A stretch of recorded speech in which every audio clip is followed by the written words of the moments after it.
Hello, everyone. Welcome to live English lesson with me, Teacher Zdenek. And today it's just me. I'm sorry for that. I guess you didn't expect that. I was supposed to have a student, like I always do, on Wednesday, but I've decided to do something else. So hopefully, I will manage to make it up to you. As you may have read from the title of this video, I'm going to talk about why I decided to leave Europe and move to Vietnam. So hopefully you guys find this interesting. I have got a few notes here, so hopefully that's okay. Anyway, I haven't actually made a video about this or a podcast. I have always planned to do that. I always wanted to tell you more, but to be honest, when I came here, um, I was a bit overwhelmed with the things I had to do. That was experiencing a bit of culture shock as well. So um, I needed some time to basically um, s- get into the zone, right? So I think I'm in the zone now. And some of you may have heard that I have basically moved to Vietnam because I shared it on my social media. That's right. I have got Instagram, Facebook, LinkedIn. You can also find me on TikTok, even though I'm not that active there. But yeah, that's right. I left Europe first time ever. The furthest I had been to so far was Wales. No, actually, no, sorry, Ireland, Dublin. And for me, this is quite a crazy adventure. Yeah, Vietnam, it's really, really far. So some of you may think that I'm crazy.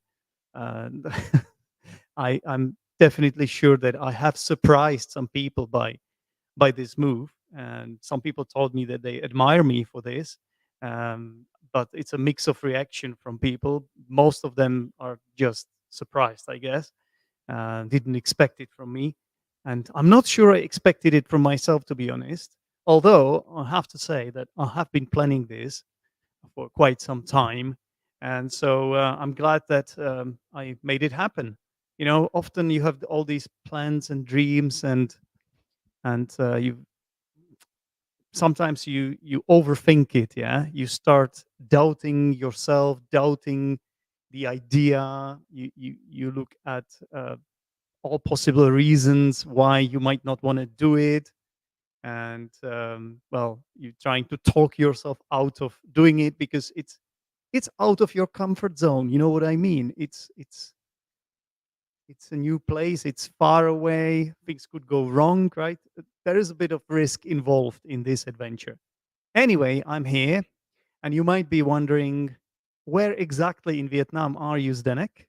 Well, I have to tell you that I am in Da Nang, a lovely city in central Vietnam called Da Nang. It's a coastal city, so I'm literally 100 meters away, maybe 200 meters away from the beach.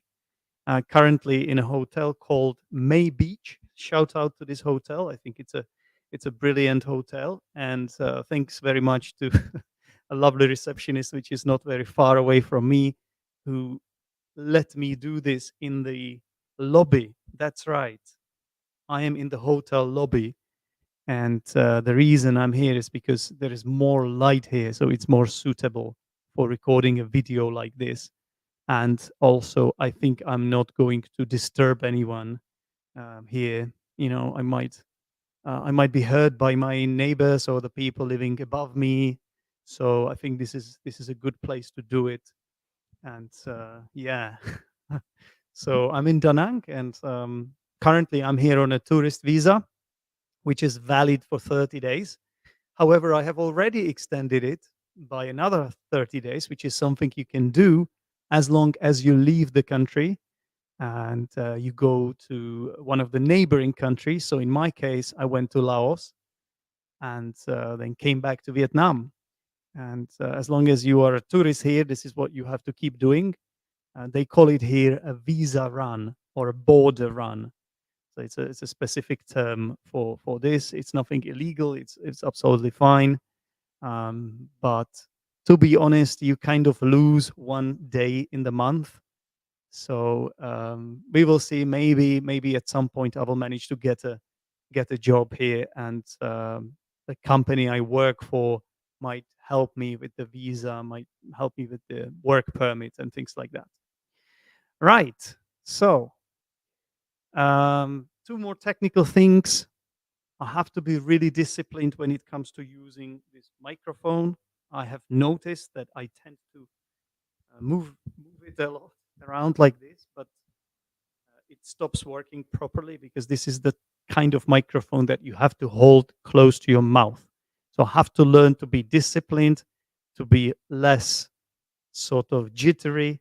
No, is that the word? When you sort of move a lot, and maybe like when you have your ants in your pants or something like that. And I need to stay still. I need to remain still like this. Okay. Otherwise, I'm gonna start moving the microphone around, and you won't be able to hear me very well. So that's one technical thing. The other thing is that I'm probably not going to be responding to your comments, and that's simply because I've got a plan for this video. Actually, I have written down my 9 reasons, and so I have to actually be looking at my Google spreadsheet, and it would be technically a little bit difficult, a bit of a hassle to always switch to another tab and respond to comments. It might be a bit tough for me at this point. However, I do encourage you to leave comments during this live show or later when this ends up being a regular video after the stream finishes, because it's your chance to practice English, to get in touch with me, and also help this channel. Every comment counts. Okay, I'm just not going to be responding to those comments right now, but I can respond later if that's okay with you. All right, so let's get started, shall we? Let's dive into what you have all been waiting for, and that's my 9 reasons why I left Europe and went to Vietnam. So I think this is going to be called Zdenek in Vietnam series, and this is part one. In part two, I'm planning to tell you about my first impressions, and then possibly I will do part three as a follow up to all that. We will see how it goes. This will also get published as a podcast on Zdenek's English podcast, because, as you know, I like to kill two birds with one stone. I know some of you hate this idiom because it seems rather drastic or sadistic or morbid, but it's just an idiom. No birds or no other animals are going to get hurt in the process. It is just an expression that is used in the language. Okay? So, anyway, 9 reasons why I left Europe. Um, there is no particular order of significance. These are just 9 reasons that I have come up with in my sort of brainstorming activity that I did while preparing, or as part of preparing for this video. However, I think all 9 of them are valid reasons, and they contributed to my decision to come here. So let's see. So my number one reason is that this is simply a new adventure for me, a new chapter in my life, and it feels like the right thing to do. It feels like a fresh start. You know how you sometimes have to sort of hit that um, um, what's it called? Reset. You have to hit the reset button, right, on your computer. So you have to do this sometimes to yourself as well. And so I'm turning over a new leaf, and it's a chance for me to get started again. And I thought about this for more than a year as well. Um, Ever since I actually came back from the UK, my previous adventure was in the United Kingdom. I was in Dublin for a month. I was working there at the language school. It was a summer camp, but I don't think that counts. 1 month, you always know this is this is going to end soon, so it doesn't count. Like, what I consider a real adventure for, let's say, at least half a year or 1 year or even more years. And this is my third ever adventure of this kind. The previous two adventures have been in the UK, in London. So first time I've decided to go somewhere completely different, and believe me, it feels like a completely different place. But in this video, I'm not gonna be telling you about my first impressions because I'm here to give you my reasons first. Right. Okay. Then there was also a moment at the end of September when I visited one of my students, Barbara, in Italy. She invited me to the north of Italy, um, basically to stay at her apartment, and it was a fantastic moment for me because it had been, I think, 27 years since from the moment I went to the sea. So you can imagine how I felt. I felt like a child who can see the sea again and the waves, and I was swimming a lot. I got sick, to be fair, because of all that. But that was the moment I realized, hang on a minute, Zdenek, you can maybe do all this podcasting and all these videos. Maybe you can do it from a place like this. Maybe if you find a place where you could make ends meet, where you could financially survive, maybe maybe you can find a place in the world you which would be doable, which would be feasible for you. And that's exactly what I did in the end. So that moment when I visited Italy, as I visited Barbara, that was kind of a defining moment. That was the moment when it sort of became obvious to me that this is what I have to do. Because I had been thinking about doing something like this, but I was never really 100% convinced. But that in that moment, I knew I had to do this, right? So it's a new adventure, a new chapter in my life. This is my first reason. My second reason is kind of kind of related to this. Uh, I'm a big believer in leaving your comfort zone. I know this is a cliche. I know people say it all the time. It's kind of banal or trite, um, bit a bit of an overused, hackneyed expression, right? But I think it's true. You just always end up in your comfort zone. You just always end up doing the same things, stereotypical life. You're living a stereotypical life, and it just gets a bit boring.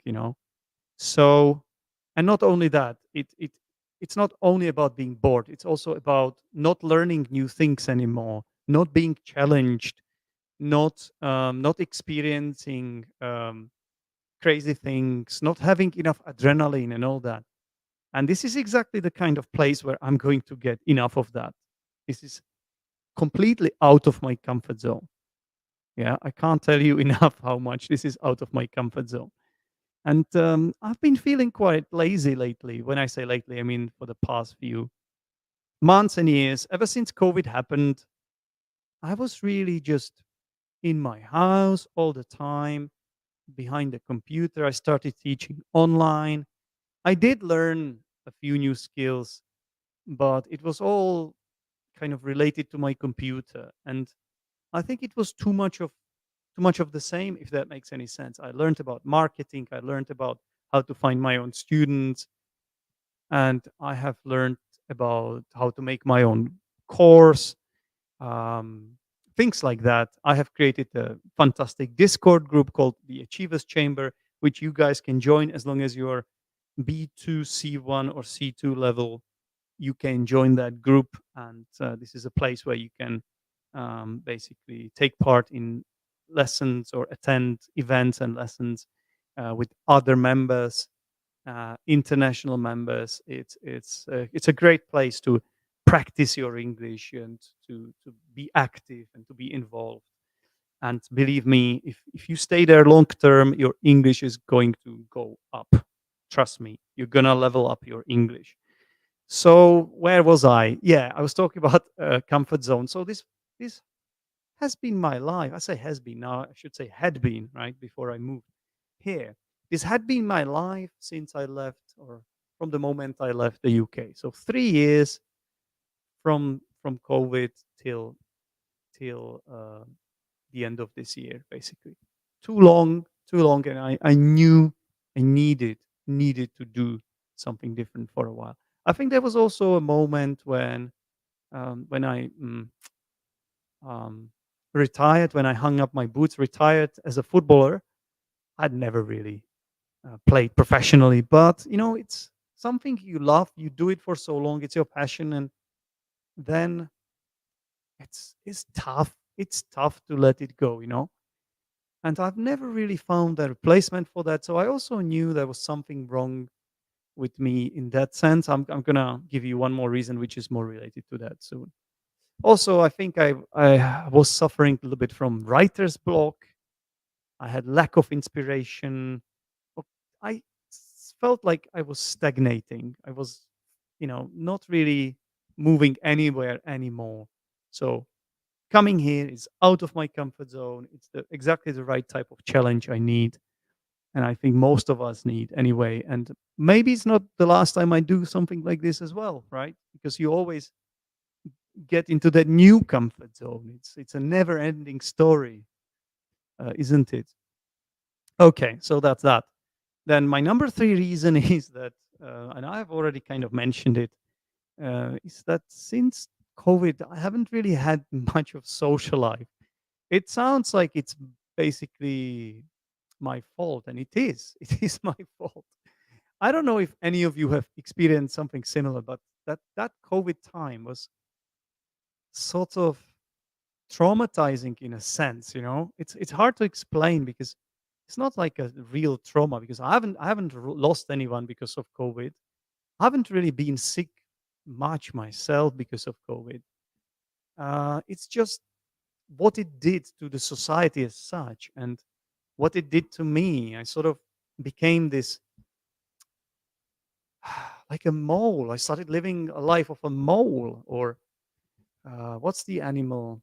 Badger or something. In my hole, always in the hole, always in the dark. I went to bed at 3 a.m., 4 a.m. Didn't really see much of the sunlight. Sometimes I came out, yes, for example, when I went shopping and stuff like that. Yes, sometimes I did visit my friends, but nowhere near as often as I used to. Nowhere near as often. So my social life since COVID has been really suffering. So that's why I knew I had to go somewhere else where, again, I have a chance to just make new friends and start over and do things differently and better, and be in a place where I'm kind of forced to have relationships with people, forced to make friends. Because when you're at home and everything is kind of simple and you always do the same things, and again, it's the comfort zone, right? It's some of these reasons, by the way, are sort of like interconnected. Yeah, they sort of flow to one another, or are tied to each other, something like that. Okay, so yes, also when I say no social life, I think it's connected to how it made me feel, right? It made me feel depressed occasionally, not always, but like not only depressed, but sometimes like apathetic, if that makes sense. Sort of like you kind of like give up on this idea of just living with people. I've become this, how we have these stereotypes about, mm, yeah, I have to be careful how I say this, but some people are so introverted that they live this life that they, all their entire life is just online. So I was one of those people. But historically, I didn't always used to be like that. I'm an extroverted person. I've always like organized parties for my friends, and I've always met a lot of people. I was always surrounded by a lot of friends, but something happened. Something happened during COVID, and things changed for me. So I didn't want to live like this anymore. So I said, okay, that's it. That's it. let's do something different. Okay, especially like with all the stuff happening with the war as well. I mean, it doesn't help, does it? You first you see so many negative pieces of news about the COVID situation every single day. Like you turn on your browsers and you see all the articles are about that. Then the war starts. Same thing, even worse, obviously, and it's just also negative. And then as a result of that, the prices are going up. Uh, the prospect of good life is nowhere to be seen. So you know what? I was like, screw it. I have to do something different. Right. My fourth reason is, and this is you're gonna laugh at me, but you know what? Sometimes you just have to be honest with yourself. You know what? I think I have a chance that I might also find a girlfriend here. And that's connected to the previous one, no social life, right? You cannot really find a girlfriend if you don't go out, if you don't meet people, if you don't spend time with your friends. It's really difficult, right? You can't like find someone online. You can try one of those dating apps, but that hadn't really, that had never really worked for me very well. I don't know if I'm not photogenic or something, or possibly I've never really had good photos there. But to be honest, I have always like done much better with girls whenever I could talk to them. For example, at university, or just when I was able to be myself a little bit, right? To be funny and entertain people and stuff like that. So I think I have a good chance of pulling this off here, to improving in that department, because you know what, nobody wants to be lonely for the rest of their life, right? And again, it has become my new normality. I've been single for way too long. Again, I didn't used to be single all the time, but then again, it's the comfort zone idea. Once you get used to something, it's difficult to to change it, right? And the older you get, the worse it is. It's just the way it is. Okay, so hopefully, I heard that there even before coming here, I heard that this is a good place to meet someone. So again, I will tell you more in the future video, hopefully. But yeah, I know it's a bit embarrassing, but yeah, there you have it. It's out there. One of the reasons I'm here, definitely one of the 9 reasons. Not the main reason, by the way, not the main reason. Okay, moving on. My number 5 reason is that I would like to get fit again. I know some people might be saying, Zdenek, but you are not fat, or Zdenek, you look all right. No, I don't. I definitely don't. I'm like at my worst ever. Actually, I'm already better after 1 month of being here, because I eat better. I started going to the gym. So I knew this was all a plan for me. This was all a plan. I'm living by the sea, so I knew at some point I would want to start swimming here. I knew I wanted to start going to the gym again, and I knew I wanted to continue going for runs, to run on the beach, or like along the beach. So this is the plan, and definitely a good place to do something like this, because the food here, I'm gonna tell you more about it, but so far I only have words of praise for it. Okay, so my number 6 reason is that it is cheap for someone from Europe to be here. Let's be honest.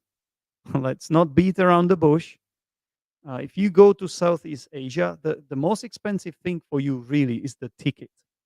The plane ticket is quite expensive. But then once you make the decision and you plan the things, living here actually is the not the most expensive thing. I do have to rent an apartment, which I didn't have to do in the Czech Republic. So that's the thing that will sort of balance it out for me financially. But I cannot compare a place like this to, for example, London or England in general, because that's way too expensive. You have to share a house with someone. You really have to work hard. You have to um, just it's hard in London. It's hard to live a good life because of the prices. The prices are too high there, basically of everything. In Vietnam though, it's much better. So that is definitely one of the reasons I'm here. I'm not gonna lie to you. Okay, now my seventh reason is another one that is slightly embarrassing and maybe a little bit, even a little bit shocking for you.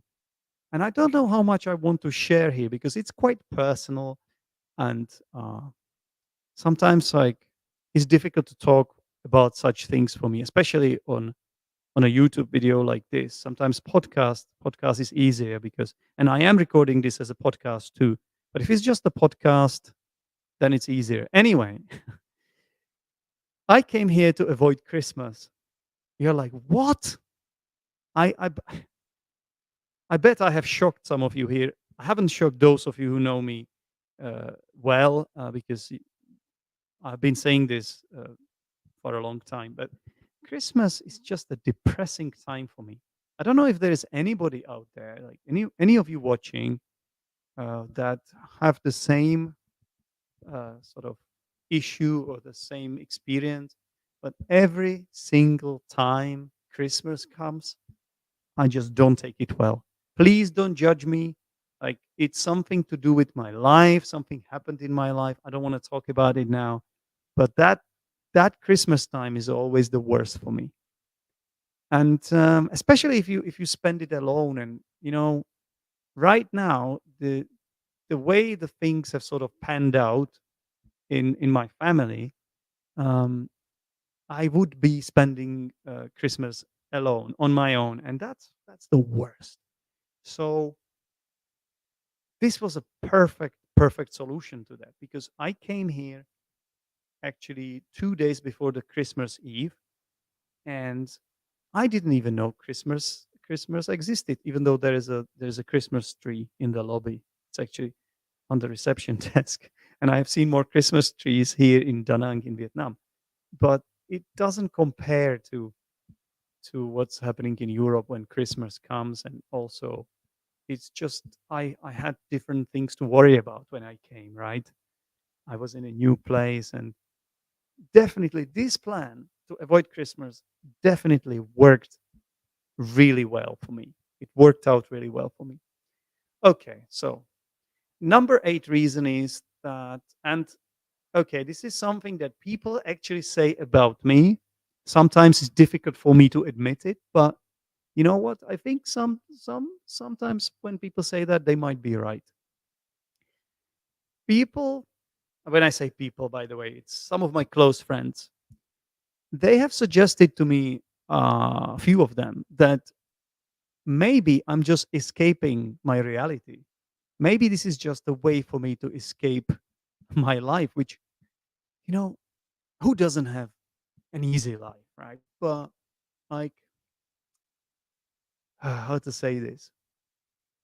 I'm the kind of person that I'm not that lucky person that can say I'm always happy under any circumstances. I'm just not because we are all different, right? We all have different personalities, different mindset, different way of thinking about things.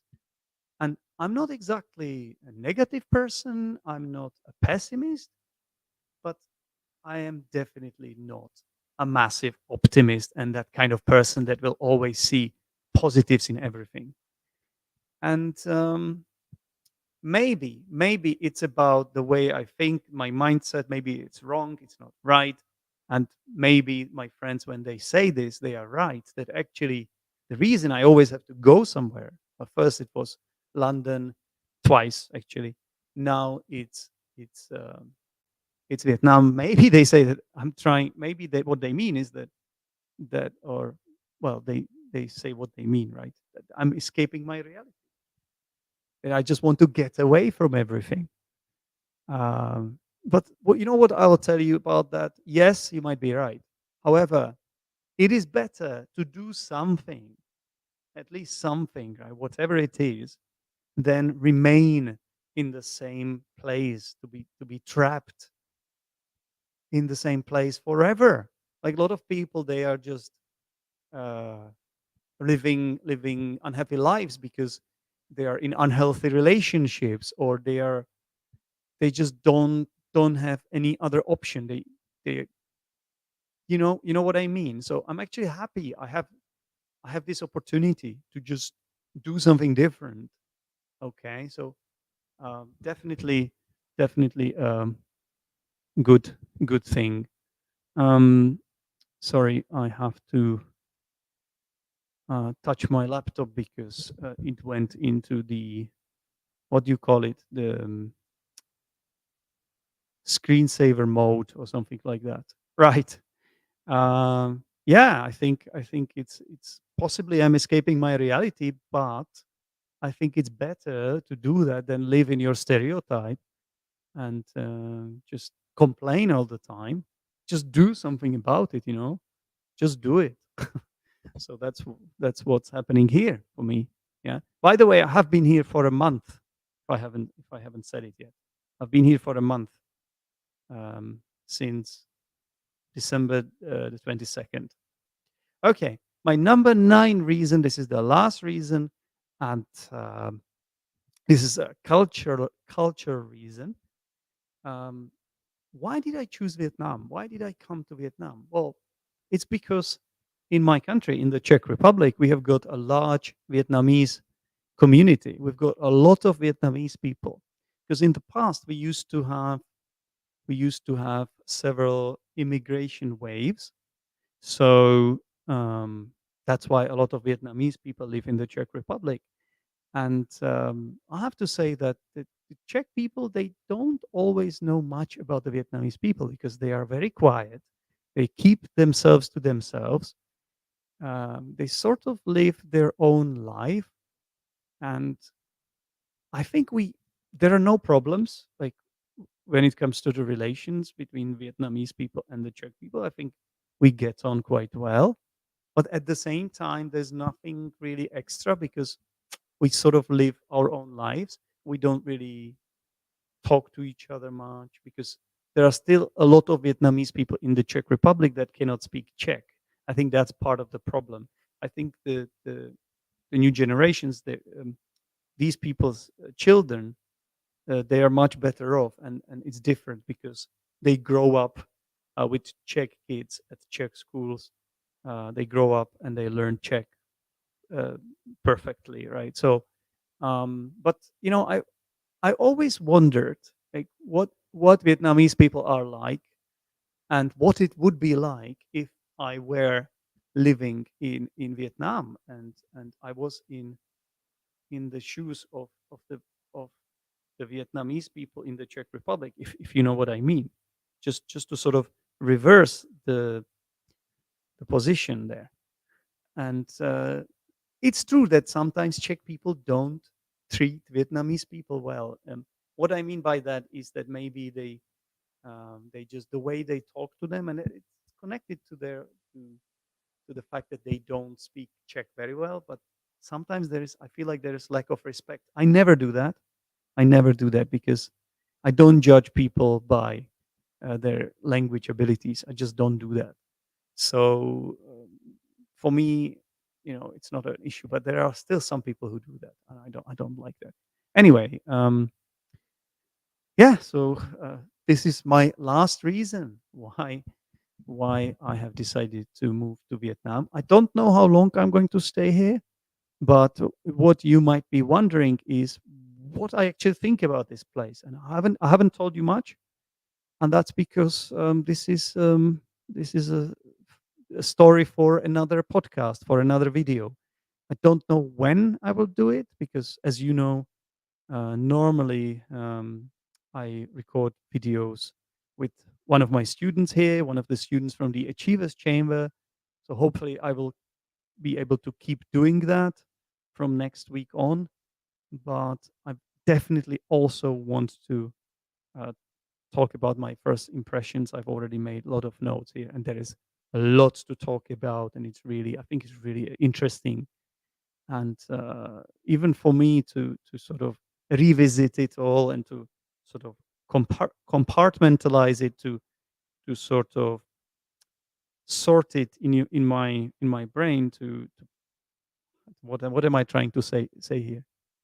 it's nice because it's all kind of emotional experiences, but it's nice to sort of analyze it for me as well. Yeah, because I can learn from it something too. I'm sure I can. Right. So that will be it for today. I would like to thank everyone for watching this video or for listening to this podcast. And if this is your first time watching, then make sure you hit the subscribe button, give this video a like. And if you want to learn more about me, you will find more information in the description of this video. So thanks very much for watching and listening, and I'll speak to you soon. Cheers. Bye. Bye.